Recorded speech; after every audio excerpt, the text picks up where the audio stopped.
Welcome back to Charge Motion, brought to you by Two Guys, Toys, and More. My name is Saximus. My name is Ghoul. And normally I would ask you what you've been playing this week, but I want to start off today's episode with a word of advice that's going to lead into the news, and we have a lot of news to talk about. So if you're just getting into fighting games, it can be kind of intimidating. There's a lot of games out there. They're all very different from one another, different communities, very wildly different levels of developer and publisher support, and it can get kind of stressful and confusing to decide which games to spend your time on, right? Right. Because you only have so many hours in the day. And my advice to you is play the games you like. Absolutely. Completely forget about how popular they may or may not be. Doesn't matter how niche or mainstream. Play what you like. If that happens to be the most popular game on the market, rock and roll. If not, if it's not the most popular game, play it anyway. And this is for two reasons. First, if I can get existential for a moment, you probably have a countable number of hours worth of free time left in your life. Yeah. Don't spend it playing games you don't like playing. And the second reason is, maybe, sometimes, when the stars align, all of the passion you put into your weird favorite fighting game might just pay off. They might. Maybe it'll be an older game like Guilty Gear Plus R or Guru getting updated with rollback netcode. Maybe it'll be like your game getting into a major tournament like how Under Night got into EVO a few years ago. And maybe your favorite game, the game that got you into fighting games, will get a brand new season pass a decade after its initial release and 6 years after any new content. Because Skullgirls isn't just getting Annie of the Stars, it's getting Season 1. Season 1. Of DLC. It's numbered Season 1, which implies the existence of a season more than one. At least two. At least two. So Autumn Games announced it this week. Annie of the Stars is coming out on the Steam version this coming March. And the Season Pass... God, I'm so happy about this. Okay, so Robo Fortune came out, the last character came out 6 years ago. And the general vibe we got was that the game was done. There was no major balance updates after that. It's a tight, concise 14 character roster. Yeah. And personally, I was fine with that. And I just this is like waking up on Christmas morning for me. I'm so happy we're getting more of this game. Oh man, and as somebody who doesn't play Skullgirls, now I want to. Yeah. Oh yeah. No. There's quite literally no better time to get into it than right now. Exactly. So the Season 1 pass, which they got this giant announcement on Steam. It's going to be Annie of the Stars, who's character 15, then character 16, and character 17, and character 18. It's going to be 4 new characters. 4 characters. Each one with a story mode, stage, music, and they said that the other 3 characters after Annie have already been chosen, and depending on how well it does, they hope to add even more free stuff to the Season Pass, up to and including another character. So we could potentially get 5 characters. 5 characters. So, as a Skullgirls player, Yes. do you have any ideas on any possible guest characters, or... So during the second crowdfunding campaign, Lab Zero, back when they were still the developers, came up with this gigantic roster of potential additional characters, and the backers could vote on them. I did not back that crowdfunding campaign because it was before I really got into the game, but that's how we got Squiggly, Big Band, Eliza, and Beowulf. Okay. So I would not be surprised if all the new characters came from that other roster. I know one that I personally want is Umbrella, Parasol's little sister, because I think the developers have also said that for the complete story of Skullgirls to be revealed, it requires Umbrella to have a story mode. Yeah. So I'm hoping for her. But I know I'll be completely satisfied with whoever they choose. Yeah. So the downside, if you can consider a downside, is that it is relatively expensive. It's $35 for the entire season pass. $35. And the release sales is going down to $30. Which, being optimistic, let's say there's 5 characters, that's $6 a character. Which, the cost of value ratio compared to other big fighting games with the season passes isn't stellar. But you have to remember that Skullgirls is a 2D game. It's got hand-drawn animations. Yes. Hundreds of different frames of animation. So, like, the amount of love that goes into Skullgirls, like just making it and like just playing it, I can see every single frame, every single animation is designed very, what's the word I'm looking for? Very deliberately. Mm-hmm.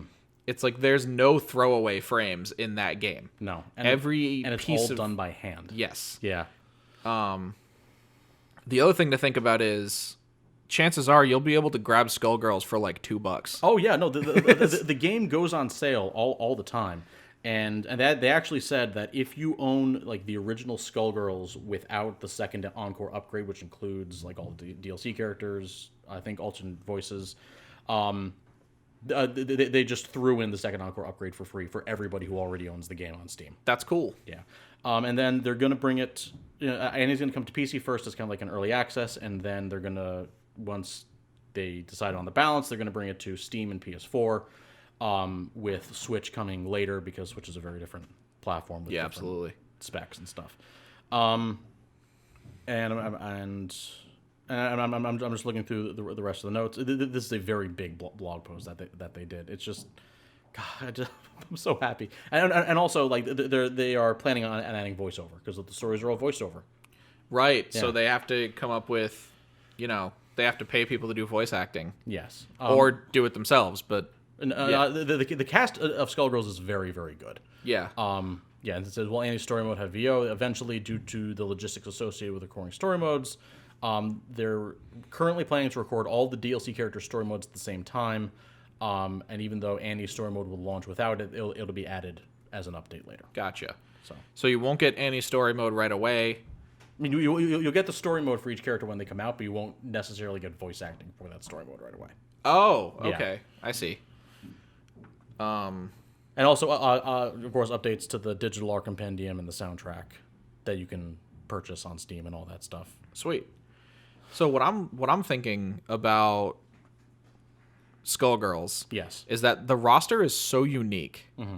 And the design is so different from every other fighting game that, like, if they were to do a guest character, who could it be? Like, not even who would it be, but who would be able to be brought into Skullgirls, drawn in that style, and fit with the vibe, the very, very unique, specific vibe that Skullgirls brings to the table. Like old cartoony vibe. Yeah. The only franchise I can think of off the top of my head is Darkstalkers.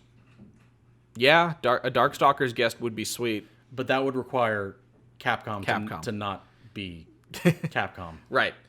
That would be cool. Mm-hmm. But the really exciting thing about it is that because the list of guest characters is, in theory, really small, or at least, the list of good guest characters, like ones that fit into the theme of Skullgirls, is small. Yeah.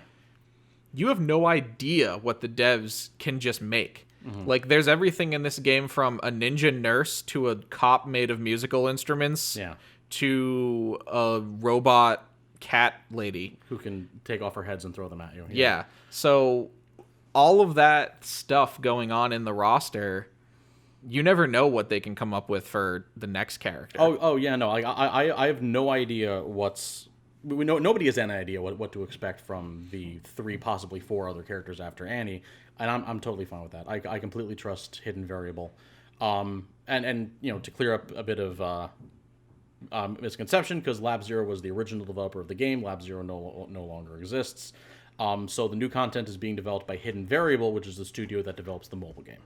Gotcha. Because Lab Zero actually did not own the Skullgirls IP. It's owned by Autumn Games, which is the publisher.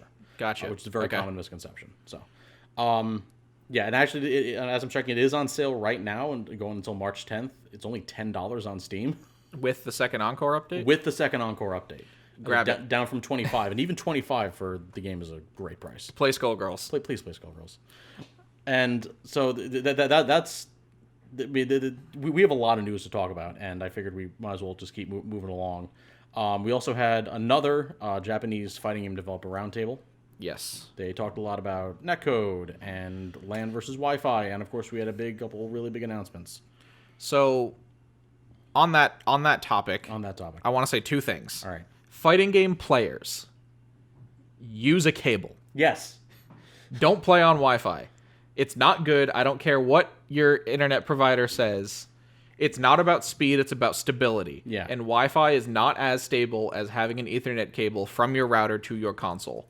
If that is not feasible because of, the positioning of your preferred console to your router, there are ways around that, such as a power line adapter. Or just a really long cable. So I'm going to tell you guys what I do for my setup.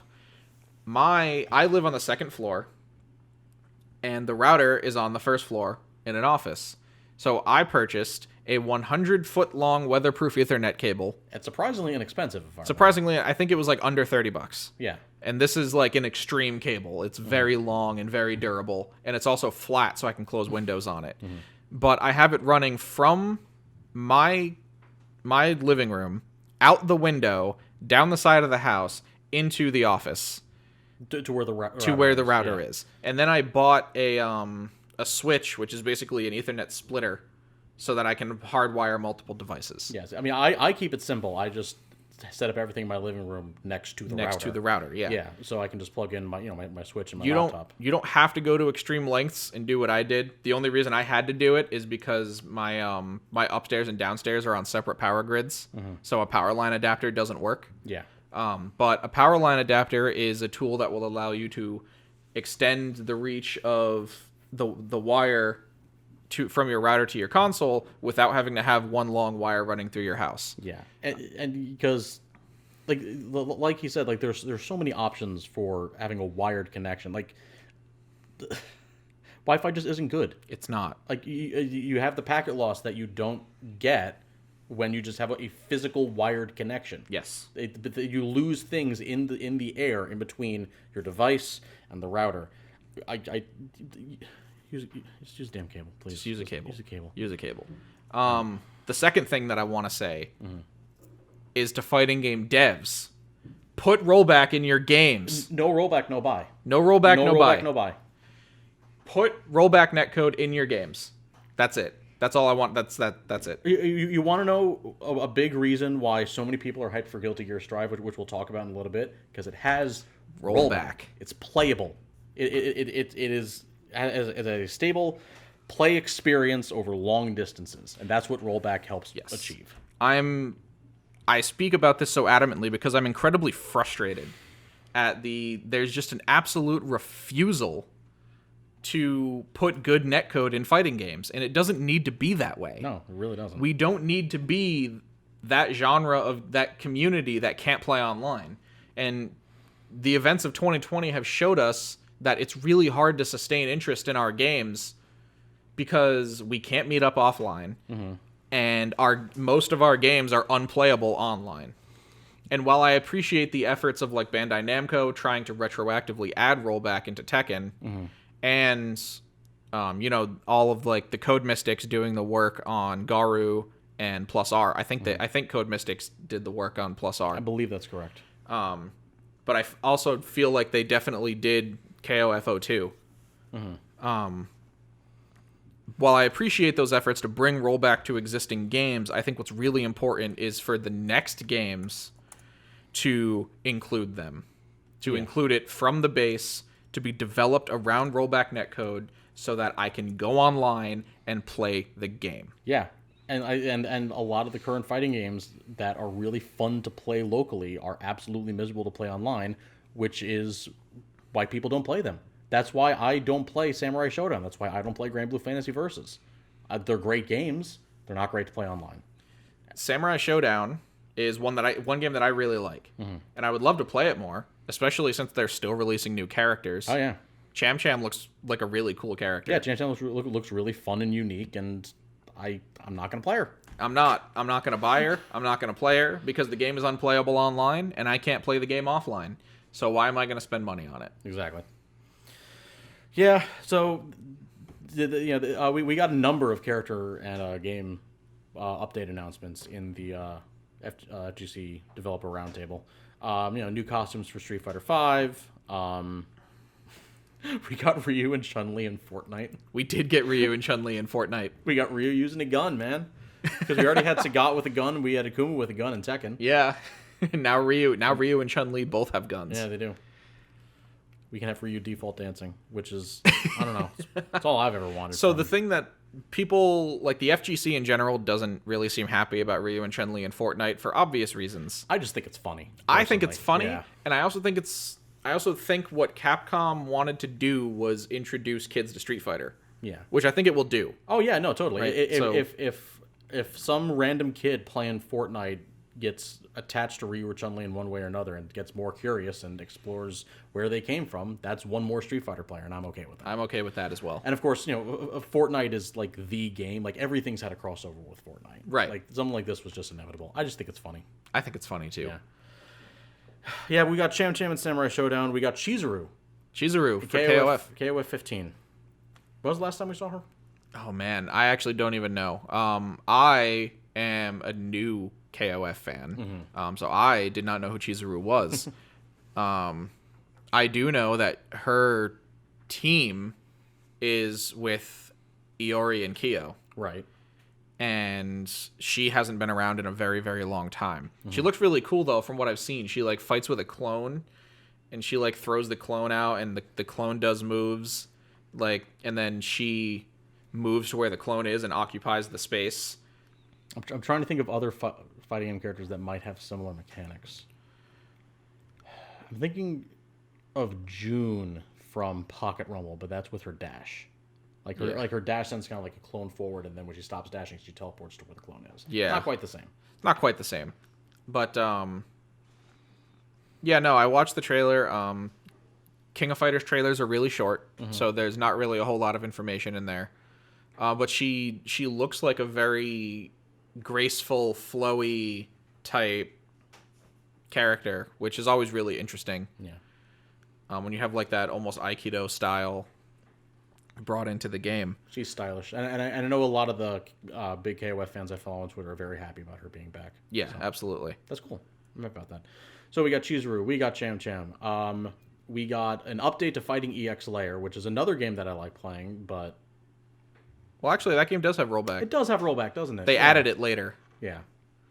But, Fighting EX Layer, another dash. Interesting. Definitely an interesting setup. Yeah.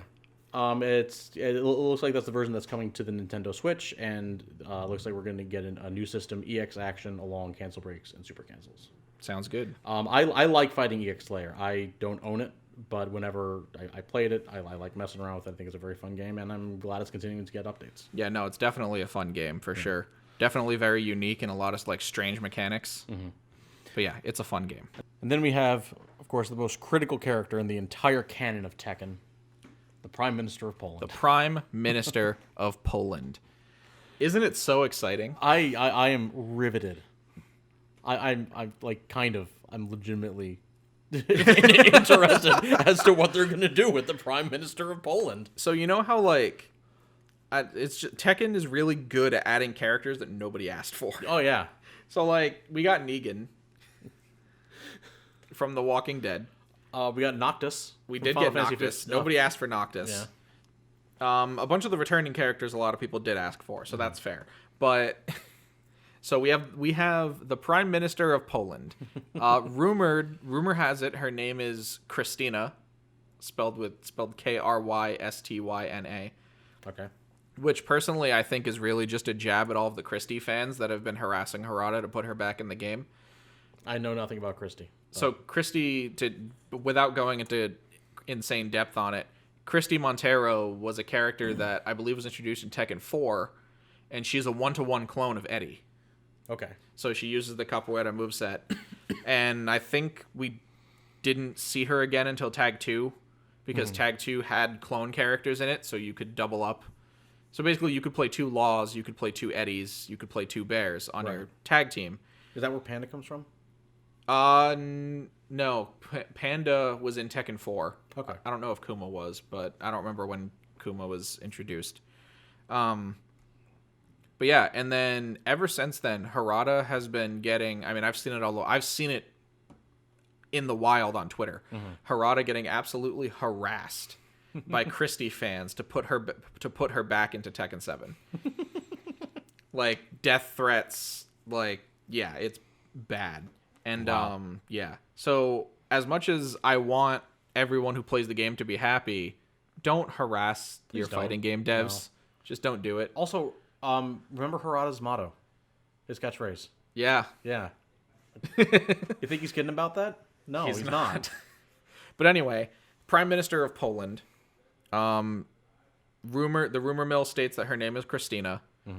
She is blonde, Polish, and wears a jacket. And she was able to get her car to the top of a building in her opening. Yes. Yes. We don't know anything else because the trailer did not show anything else. I believe they said that we would get a more complete trailer next month. Okay. So you at least know that she's on her way. Yeah. So they wanted to show us something because we have gotten nothing since Kunimitsu. She was a few months ago, right? Yeah. Yeah. But yeah, so I have like all we can do is speculate about what kind of character she is going to be, right? So all I can do is think about like what fighting styles does Tekken not have? Right. Because Tekken is a game that really likes to represent martial arts and represent regions of the world. Right. I looked it up and I couldn't really find any definitive martial arts that come from Poland. I saw like a couple things, but nothing that looked like substantial enough to be like for someone to identify like, yes, this is a Polish martial art. Okay. Like, you know, kind of like how capoeira is like attached to Brazil and like that kind of thing. I didn't find anything like that for Poland, but I do know two styles that Tekken doesn't have currently. And the first one is Krav Maga, which is a Israeli martial art. And I would love to see Krav Maga. Krav Maga would be sick. Yeah. Like just putting it in a fighting game would be super cool. So Krav Maga. Translating that into gameplay, she would just be a really close range rushdown character. Right. Lots of punches and not a lot of flair. Probably lots of like close range 50-50s, that kind of deal. I mean, Tekken loves their 50-50s. Yeah. But the second style that's on my mind is Silat, which I don't remember where Silat comes from. I knew that at one point, but I don't remember off the top of my head. But it's almost like more of like a kind of weird off grappler style. Okay. So not like full grappler like a jiu-jitsu or a wrestler, but it's kind of more like a hybrid type style. Like other characters that I've seen use a lot in other fighting games have always been sort of like a more like their grapples are more like counters and in that sort of controlling your opponent's body in weird ways kind of martial art, which would be pretty neat. The other thing that might happen is they just make her some weird thing that doesn't represent a fighting style at all. Which is possible. And maybe she has superpowers or something. I don't know. You never know with Tekken. Yeah. But, you know, hopefully, you know, she'll do Polish things. She'll do Prime Minister things. Yeah. I mean... Maybe both. Tekken does love their characters that talk on the phone. That's true. They do. Because Lars has a win pose where he talks on the phone. Noctis has a win pose where he talks on the phone. Kuma it's a copy of Lars's, but he has one where he talks on a phone. Julia live streams from her phone. She does. Yeah. Yeah. The Tekken devs love their characters to have phones. Right. And then towards the end, you know, she had been leaked earlier that day, but Ino was announced as the final character in the launch roster of Guilty Gear Strive. She looks really cool. Like both literally, like her redesign is really good. Yes. And gameplay wise, I think she looks so sick.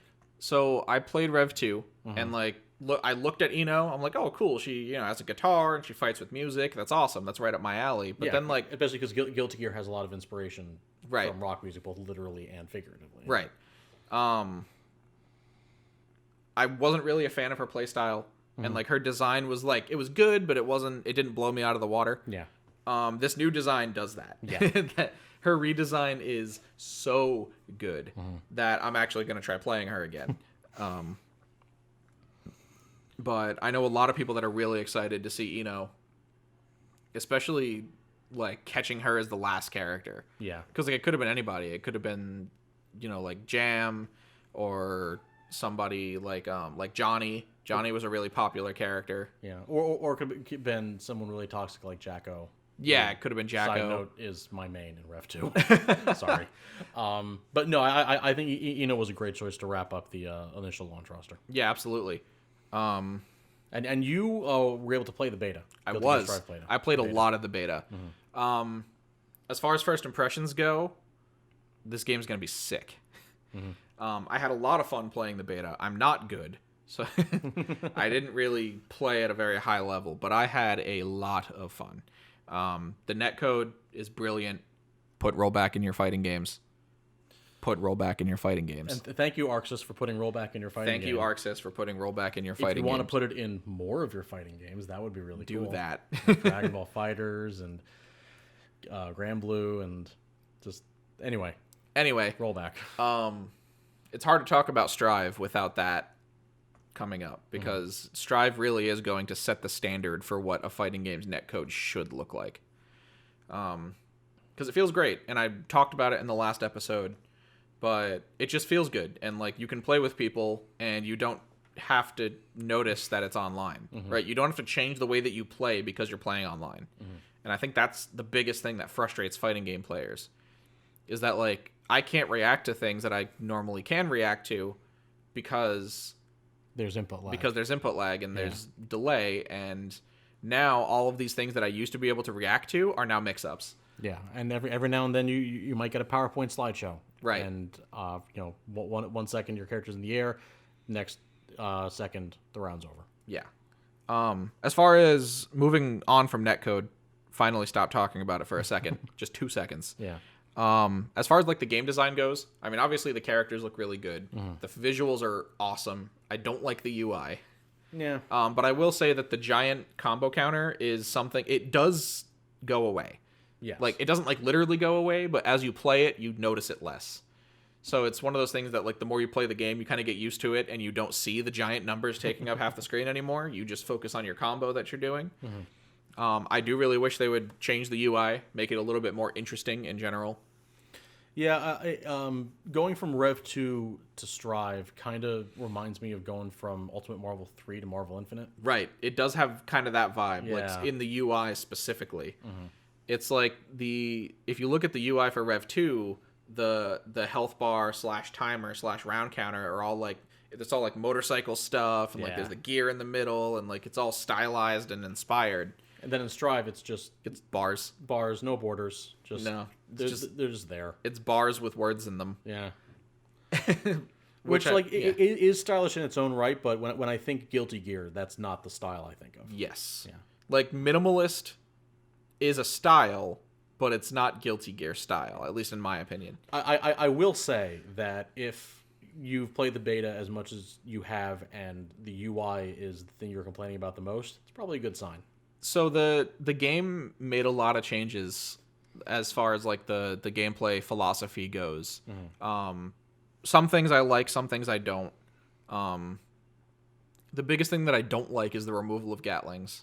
Yeah. So for those of you who don't know what a Gatling is, in anime style games typically, you have light, medium, heavy button, and you can chain those buttons from light to medium to heavy. And it'll be a combo. It'll be a combo, and they'll link into each other. So for most anime style fighting games, you could pick up the game and do light, medium, heavy into special, and you have a basic combo. Yeah, and that's usually universal across characters. Most of the time, yeah. So you can just pick up the game and have like an easy combo that you know will work, right? For the most part. Strive doesn't have Gatlings. They changed the combo system up entirely so that only certain buttons link into other buttons. So it's closer to Street Fighter in that regard. More or less, yeah. Okay. So like your slash button will still link into your heavy slash, and then you can go into a special, because that's what I've been doing as a beginner Guilty Gear player. Is I've just been doing slash heavy slash special. But with your slash button being so much slower than your punch button, you can't like punish somebody with a fast punch and then link it into a Gatling. It's like you have to be more deliberate about the way that you get your combo. It's not as universal and it's not as intuitive. So I don't really like that. I've also heard that the lobby system is not great. The lobby system is not great. I talked last week about the things that I did like about the lobby system. The thing that I don't like about the lobby system is that functionally it doesn't really work. That's kind of big. It is kind of big. I like what they did with like the floors. How like better players, you ascend up the floor and you can't go below your floor, but you can go above if you want. Yeah. I really like the way that works. But functionally, the lobby system, navigating your character around in the lobby and trying to find games is a nightmare. Even just trying to find games like against my friends. Like, I think I spent 40 minutes trying to hop into the same lobby with a friend of mine so that I could get games with him. Seriously? In the beta, yeah. Wow. Because the beta doesn't have a private match feature. I can only stand to assume that the full release will. I feel like the beta didn't have a private match feature because they want you to test the netcode out against more people than your friends. Yeah. They wanted to see people playing people from across the world. They didn't want everyone to stick with their friend groups from their region and, you know, grind games against their friends, which is fine. I really hope I'll be able to invite my friends to a private lobby. That would be incredibly important to the life of the game for sure. But really it was just glitchy. Like the lobby system in the beta was just buggy. When I went to go pull out my sword to ready up for a match, it just teleported me away from where I was standing. That's not good. Yeah, so like I found my friend, I readied up for the match, and then I wasn't in front of him anymore. So he had to go and like find me to do the challenge to start the game. And yeah, it was a real pain. Follow-up question. Did you fill out the survey? I did fill out the survey. All right, yeah, because Arc System Works put out a beta survey. So They did. If you played the beta, they are actively looking for your feedback. They are. Which is good. Which is Thank very you. good. Thank you, ArcSys. Yes. All right. So also in news, we have brand spanking new, hot off the presses Street Fighter V update. Street Fighter V Season 5. Street Fighter V Season 5. We got Dan. We got Dan. Dan is nuts. They gave him an infinite. They did. They took the joke character that was created to poke fun at SNK, and they gave him an infinite. They did do that. Dan has an infinite. Go look it up. Yes. I've been playing Street Fighter. I haven't gotten to play as much as I want to, but I have been playing the new patch. It feels good. The balance changes were interesting. I didn't look like in detail about every single character. As far as like the characters that I play, like I've been playing Chun-Li a lot. She kind of still feels the same. Like nothing about her changed like all too drastically. Jerry got buffs. Jerry did get buffs, but in my opinion, they buffed Jerry in areas where she was already strong instead of giving Jerry the things that she needs to be a more consistent character. That's disappointing. Which they always do that with low tiers. Like it happened to me in Tekken with Hwoarang. I mean, Hwoarang is good, but I'm not going to get into that debate. Jerry, like I played Jerry after the patch dropped, and I didn't feel like she was a better character. I just felt like she was doing Jerry things better. All right. I'm probably still going to play her. Oh, yeah. I mean, if Jerry's the character you like, then go for it. But I've just been having a lot of fun with other characters and sort of experiencing the game that way. And they added V-Shift, correct? They did add V-Shift. V-Shift is good. It's not the get-out-of-jail-free mechanic that I think everybody thought it was going to be. Yeah. Which I'm okay with. I don't want to get out of. Oh, absolutely. It feels really good the way that it's implemented. So if you whiff your V-Shift, you can get crush countered as if you backdashed. Oh. So if you don't successfully evade an attack and you get hit at the end recovery of the V-Shift, you receive a counter hit. So if somebody has like a stand heavy kick or something that will reach that far, then they can bait your V shift, hit you, and crush counter you. Wow. And then get a punish that way. I'm kind of okay with that. I am very okay with that. That's what I wanted them to do. V shift is invincible to throws. Okay. But it doesn't cause the slowdown if a throw whiffs. Okay. So you won't get thrown, but you don't get the slow-mo into the V-shift break. All right. V-shift break, as far as I can tell, is universally -2 on block across the board. Okay. But the counterplay is to V-shift it. Yeah. So you can V-shift their break and then punish it that way. Hit them with your own V-shift Yeah. break. Yeah. Or I think you can. You might also be able to hit them with like an invincible reversal or something, but don't quote me on that. Okay. But V-shift definitely, it doesn't feel like this incredibly game-changing, meta-shifting mechanic that everybody thought it was going to be, and it feels more like, okay, I have an option to get out of this without having to commit to any X reversal. And I like that. I think it would have been cool for it to completely radically change the game, but I kind of like Street Fighter V the way it was. Right. And I agree. An additional defensive option is nice to have. Yeah, absolutely. Yeah. The input to do it is medium kick plus heavy punch. It's a little weird. It is a little weird. It takes some getting used to. For pad players, it should be relatively easy enough. Yeah, because that's just circle and right bumper. Right. Can you bind it to a button? Like your. You know what? I haven't checked because I don't use shortcuts at all anyway, so I didn't really look for it. I mean, I do for V shift and V trigger, V skill and V trigger. Sorry, it's not gonna be fun. V skill, V shift, V skill, V shift, V reverse. There's so many V's. What are they gonna do in Street Fighter 6 where there's not a giant V in the middle of it anymore? Yeah. So I usually use my left buttons, or as right most buttons on the stick or hitbox for V skill and V trigger. So I don't know. Maybe I can bind it. Who knows? Maybe. It would kind of be weird to me if they didn't add a shortcut bind for it. Yeah. But yeah, that's the input. Like I said, it doesn't feel incredibly game changing, but it feels useful. That's good. And it's another way to spend your V meter. Because I was also worried that it would be something like V reversal, where it's such a relatively niche situational move that I would never really use it, as opposed to the options I already have. Yeah, no, it's definitely more usable, and it covers like a wider array of situations than V reversal does. That's good. But yeah. All right, just a reminder, Charge Motions is brought to you by TwoGuysToysAndMore.com.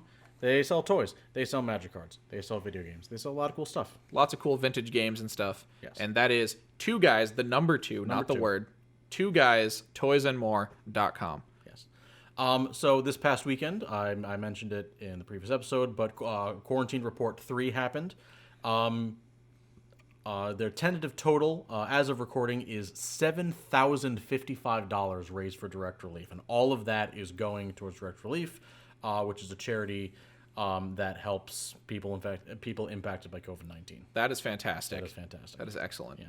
And almost all the games were free to enter, so that money just comes straight from donations. Wow. Yeah. That's fantastic.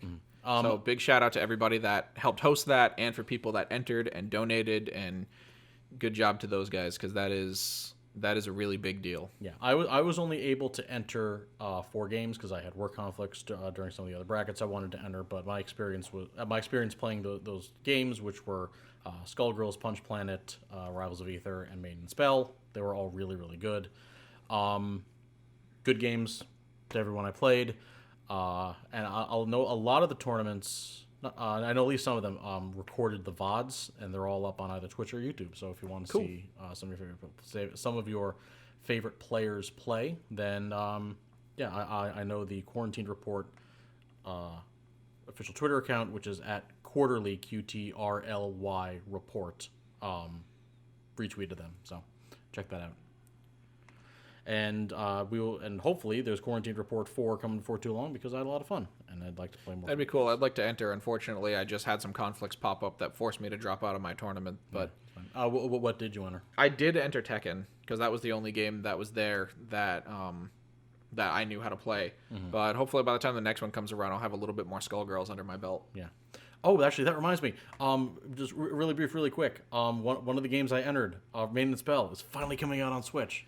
So, right. Maintenance Spell, if you hadn't played, it is a bullet hell shoot 'em up fighting game. I've seen you play it. Yeah. It looks really cool. It is, and it's finally getting a Switch port. They announced it. They haven't announced the release date yet. But it's really good. It's very cute. It's got rollback netcode. Excellent. I love it. But yeah, so it's a bullet hell game where you're dodging bullets and other, guns and that sort of thing, except it's PvP against another person. Yeah, so you are creating the maze of bullets for your opponent to dodge, or and vice versa. Theoretically, hopefully, not dodge Right. and get hit by. It's very cute. It's very fun, and it's coming to Switch. And that actually just got announced today, so I want to say that. Awesome. I'm very excited about that.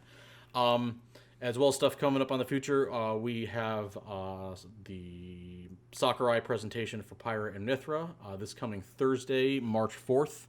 It's at 9 a.m. Eastern. It's going to be about 35 minutes. I really love, even during the times where I don't particularly care about the character, I really love the presentation Sakurai does, because he spends all this time breaking down the history of the character, all of their mechanics, all of their moves and what they do. He shows off their stage. He shows off their music. He shows off their Mii costumes. The new Mii costumes that get released with the character.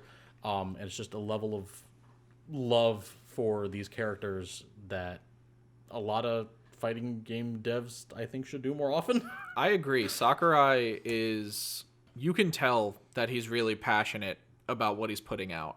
And you can tell that he loves the characters just as much as other people do. Yeah. And he's really excited to be creating this game and putting these characters on the map, and really he's happy to be doing what he does, and it shows. Yeah, and for every character he puts in, because these are all pre-established characters with pre-existing games, he does an incredible amount of research into every single character he puts in.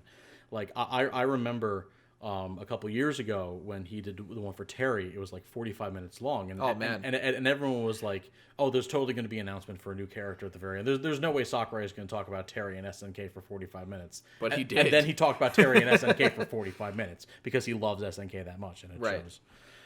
So even though I have no particular emotional attachment to Xenoblade Chronicles 2, because I liked everything about the game that I played except the gameplay itself. I'm looking forward to it. I'm looking forward to how the characters are going to play. I'm very much looking forward to the Mii costumes because I play the Miis. Maybe we'll get another wacky surprise costume like Sans or Cuphead or Vault Boy. Who knows? Yeah, maybe. Yeah, but yeah, that is Thursday, March 4th at 9 a.m. Eastern. So sounds good. So with that being pretty much everything we have to cover about news and what's happening in the near future. There is one thing that I think is really important that I want to discuss, and it's about improvement. Yes. People who play fighting games, if you're watching a fighting game podcast like you are right now, hello, chances are you probably at some point have decided that you want to get good at fighting games, whatever your definition of good may be, which all definitions of good are valid. Yes. But the really hard part about fighting games is that getting good, right? Learning new things, applying it to what you're doing, and just sort of absorbing all of this information. And then not only absorbing it, but being able to use it practically against another human being. Yeah, because doing something in the lab and doing something in an actual match are two completely different. Totally different things. Yeah. So the first thing that I really want to talk about is like, how do you get better? How do you improve at a fighting game?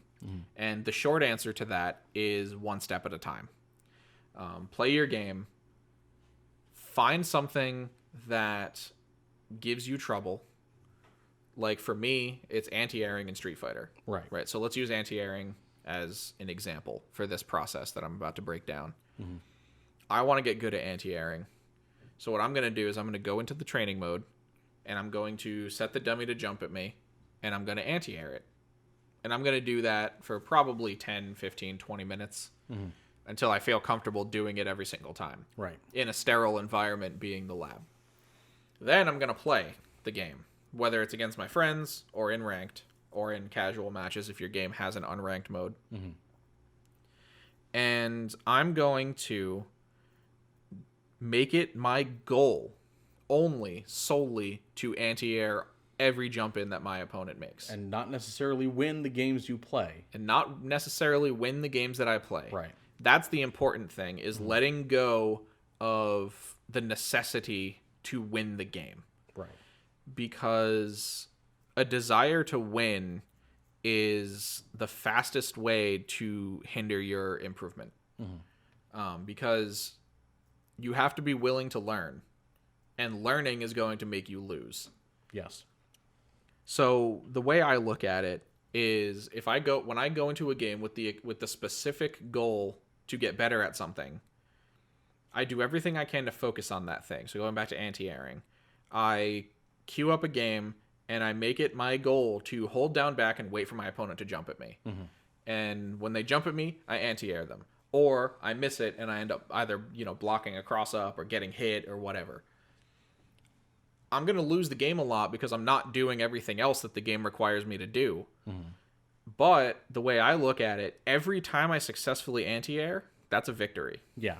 Because I have successfully done the thing that I have gone into the game specifically to do, which was to learn how to anti-air. Yeah, and different things you work on are going to require a different lab to real match ratios. Absolutely. Time spent. Like, for instance, if you're playing a game that's very combo heavy, you're not going to learn your combos in an actual match. You're going to learn them in the lab. Yes. And you're going to work out the muscle memory in the lab. Yes. You're not going to do that in an actual match. But it's still worth doing them in actual matches anyway, even if you lose, just so you can work out the timing of each attack, or working on which hit confirms to use and what have you. When you're working on improving your combos, go for that hard combo in a match every time, no matter what, even if you drop it. Because you're going to lose that game, most likely, and that game's going to pass, and then you're going to move on to the next game. Yeah. But you'll have gotten experience towards using that combo in a live match setting, which is the important thing. Yeah. Right? So the next time the next game that comes along, you're going to be a little bit better at it. Obviously, if you're in a tournament setting where the goal is to win, and your opponent is at 10% health, use whatever combo is going to kill. Exactly. But if you're just playing friendlies, you don't need to win every single game. So yeah, I think the overall point that I'm trying to get at is to separate playing to win from playing to learn. And it's important to play to learn most of the time. Yeah. Because that's where you're going to get better at things. Yeah. And that's a very difficult distinction for a lot of people to make, myself included. I think largely just because of how the genre works. Oh, yeah. Because when you win in a fighting game, like, your character does this victory animation, the screen says you win in gigantic letters. Right. It feels good. It's instant positive feedback, and you think, dang, I'm the best player in the world. I don't need to improve. Right. And when you lose, it's the opposite. So your opponent, or you lose in giant letters, and your character gets beat up, and it's less fun. It's it's less fun because it's designed to be less fun. Right. But just like we're saying, don't tie your worth as a player or your growth in a specific area directly to the result screen. Correct. I think a lot of people that I've come in contact with, and myself included, get frustrated with the learning process because it's hidden, right? It's not like an RPG where you grind out this skill and then you level up and then your character gets better at that skill. Yeah. It's you getting better at something. And so there's no progress bar telling you when you've gotten better at anti-airing. Yeah. You know what I mean? And it's like, you have to be able to make that distinction for yourself. And I think the important thing to do that with is to play against a wider variety of players. And I know that's hard to do given the current state of the world, but hopefully more games will be getting rollback, and so we'll be able to do that. Everything comes back to rollback. And also, like, if you're looking for a lot of people to play against, pretty much every major game out there has Discord servers. That's a great place to find people to play against without having to worry about losing rank points or something like that. Exactly. But playing against more people is going to expose the parts of your gameplay. It's going to expose different parts of your gameplay because all of your opponents play different. Exactly. So while one guy is really good at exploiting your inability to anti-air, somebody else isn't even going to catch up on that. So they're not going to jump at you as much. And so you beat that player because they didn't catch on to your weakness, but you lose to another player because they did. Yeah. Right? And so playing against more people is going to give you more experience in different parts of your game. But as you said earlier, it's really important to not place the value of your improvement on wins and losses. Wins and losses are not a measurement of improvement. Yes. And I know that it's hard to think that way because obviously I'm getting better, I should win more. Yeah. Right. And if you're playing ranked, like it's easy to think, oh, I'm this objectively good player if I have a high ELO. Right. So wins and losses are not a measurement of improvement. There's a correlation, but there's not necessarily a causation a lot of the time. Exactly. The way that... So, hold on, let me put it this way first. It's really easy to miss out on your own improvements because you play the same people a lot. Yes. So if you go to locals or you have like a play group that you play with all the time, and there's one person who continually beats you, chances are they're a level above you, right? So if you're level 2 and they're level 3, and you're putting in all of this work to improve, you get up to level 3, but they've gotten up to level 4. So they're still going to beat you, right? So it's really easy to look at that and go, well, I didn't actually get any better because I still lose to so-and-so. Yeah.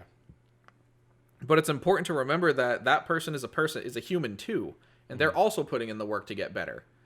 And chances are you getting better is forcing them to get better. Yeah. And that's how local scenes like kind of work, is that there's someone who's better than you. You put in the work, but they're also putting in the work, so you grow at the same rate. And so just because you're still losing to them doesn't mean you're not improving. Right? If you take them out of the equation, you're still a better player. Like, you're still getting better.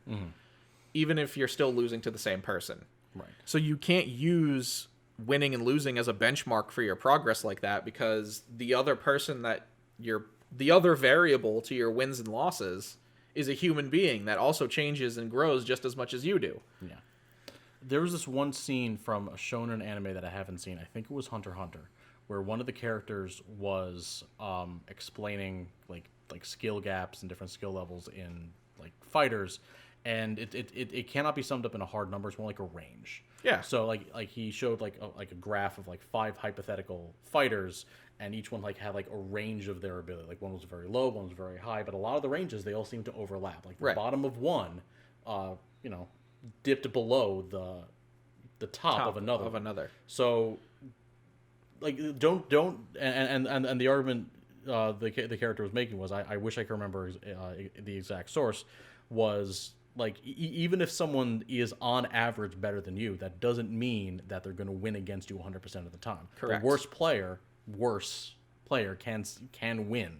Right. Some percentage. There are of the so time. many variables that go into a fighting game that the one thing that you've been working on isn't always going to be the one that gets you the win. Exactly. Sometimes it is, and that feels great. Yeah. Like when I beat somebody because I just anti-air them for like the entire match, and that's where I get all of my damage, that feels awesome because that's what I've been practicing, and seeing it pay off in such a heavy way is such a big thing.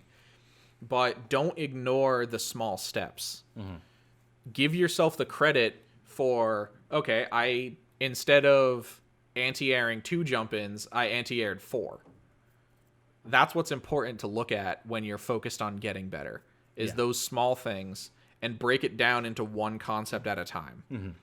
Because when you're trying to swallow the whole whale, I believe as the saying goes, how do you eat a whale? One bite at a time, something like that. I've heard horse, I've heard elephant. Yeah. Whatever. When you try to swallow the whole thing at once, there's so much information there that you're just going to burn yourself out. You're going to get frustrated, and you're not going to get better because your focus isn't directed. Yeah. So you pick one thing, focus on it, improve on it until you feel like you're at a comfortable level, and then move on to something else. Yeah, and I know we've talked about this before, but when you lab with a very specific purpose in mind. Exactly. Go into the lab thinking, I'm going to do this very one specific thing, and just keep doing that thing over and over again. If it's a combo, make sure you can do that combo 10 times perfectly, and then switch sides, and then do it again. Do it again. If it's movement in a movement-based game, like a 3D game or a platform fighter or a game with air dashes, just do nothing but practice movement until you get the muscle memory to do it on command. Exactly. And that's all it really is practice one thing at a time, practice with a purpose, play with a purpose, and don't hang so much of your own self-confidence on wins and losses, right? Don't base your entire journey on winning, because as soon as you do that, you start to lose sight of how far that you've actually gotten. Right. And that's just about all the time we have for today, so I think that's a good note to close on. Yep. Thanks again to Two Guys Toys and More. That's the number two, guystoysandmore.com, for sponsoring us. We'll see you guys next week, and good fight, good night.